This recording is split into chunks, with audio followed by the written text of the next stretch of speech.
चलिए आज एक ऐसे राजकुमार की कहानी जानते हैं जिसके पास दुनिया की हर दौलत थी, हर ऐशो आराम था, एक प्यार करने वाला परिवार था, लेकिन फिर भी उसने ये सब कुछ छोड़ दिया। क्यों? सिर्फ एक सवाल का जवाब ढूंढने के लिए। एक ऐसा सवाल जो आज भी हम सबको कहीं ना कहीं परेशान करता है। हाँ, यही वो सवाल था। दुख क्यों है? इसी एक गहरे सवाल ने राजकुमार सिद्धार्थ गौतम को अंदर तक हिला दिया। और ये सिर्फ एक सवाल नहीं था, ये तो एक ऐसी खोज की शुरुआत थी जो आगे चलकर दुनिया को हमेशा के लिए बदलने वाली थी। तो ये कहानी शुरू कहाँ से होती है? इसके लिए हमें समय में थोड़ा पीछे जाना होगा, करीब 563 ईसा पूर्व। आज के नेपाल में स्थित लुम्बिनी, यहीं पर शाक्य वंश के राजा शुद्धोधन के घर एक राजकुमार ने जन्म लिया। उनका नाम रखा गया सिद्धार्थ गौतम।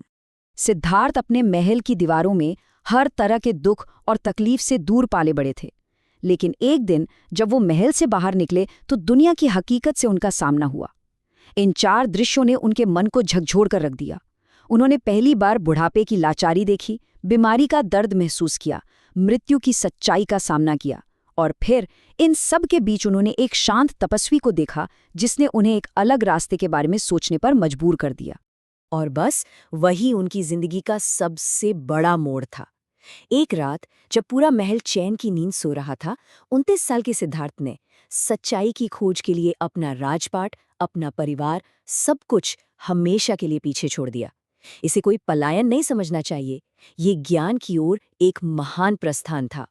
महल छोड़ने के बाद ही सिद्धार्थ की असली यात्रा शुरू होती है। ये एक राजकुमार के बुद्ध बनने का सफर था।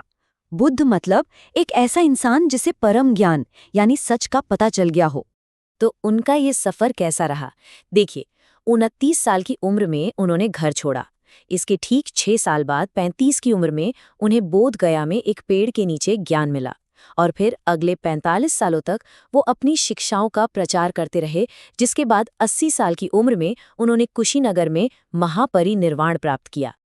ज्ञान की खोज में सिद्धार्थ ने सालों तक कठोर तपस्या की, शरीर को खूब कष्ट दिया, यहाँ तक कि उनका शरीर हड्डियों का एक ढांचा भर रह गया था।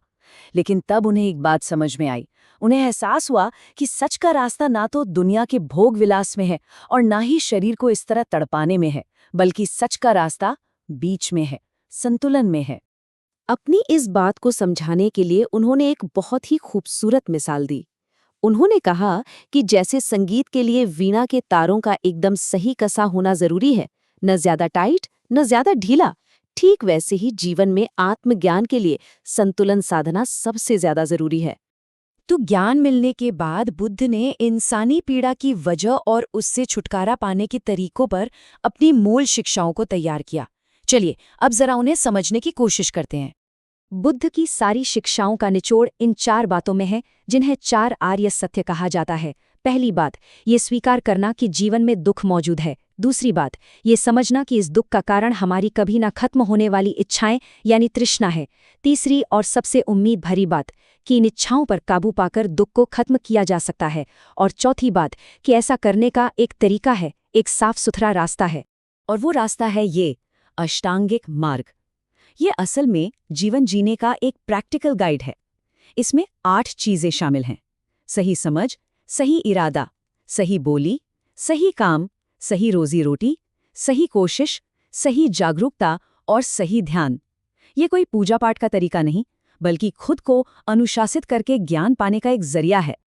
अब हम बुद्ध और उनकी शिक्षाओं से थोड़ा आगे बढ़कर उस आंदोलन पर नजर डालते हैं जो उनसे शुरू हुआ और देखते ही देखते पूरी दुनिया में फैल गया। इसकी नींव पड़ी सारनाथ में दिए गए पहले उपदेश से।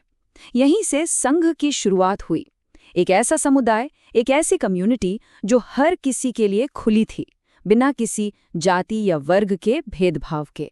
इस पहले उपदेश को धर्म चक्र प्रवर्तन यानी धर्म के पहिए का घूमना कहा जाता है, जिसने ज्ञान के एक नए दौर की शुरुआत की।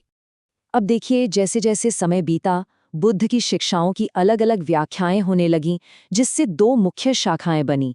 एक थी हीनयान, जिसने व्यक्तिगत मुक्ति यानी खुद के निर्वाण पर जोर दिया, और दूसरी थी महायान, जिसका मानना था कि असली करुणा सभी प्राणियों की मुक्ति के लिए काम करने में है।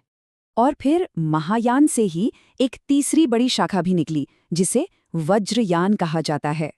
ये शाखा तिब्बत और भूटान जैसे इलाकों में काफी प्रमुख है और इसमें ज्ञान तक जल्दी पहुंचने के लिए मंत्रों और ध्यान की खास तकनीकों का इस्तेमाल होता है।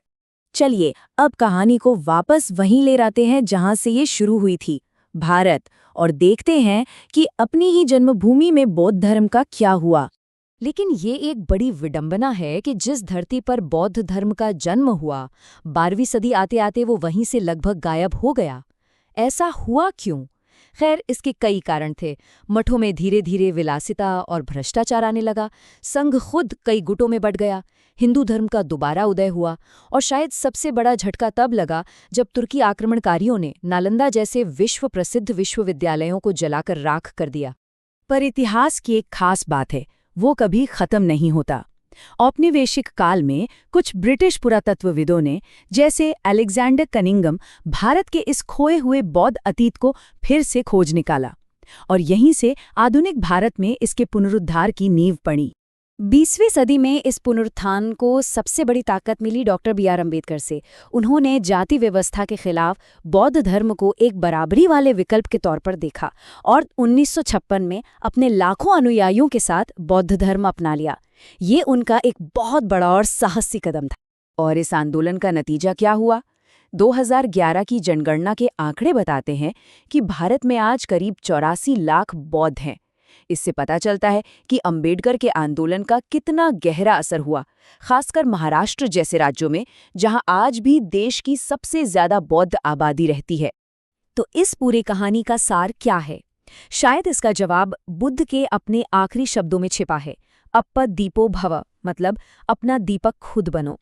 किसी बाहरी सहारे या चमत्कार के भरोसे मत रहो, बल्कि अपने अंदर ज्ञान की रोशनी खुद जलाओ। और ये बात हमें एक जरूरी सवाल पर लाकर छोड़ देती है, क्या आज की इस भागदौड़ भरी दुनिया को इसी आंतरिक प्रकाश की सबसे ज्यादा जरूरत नहीं है?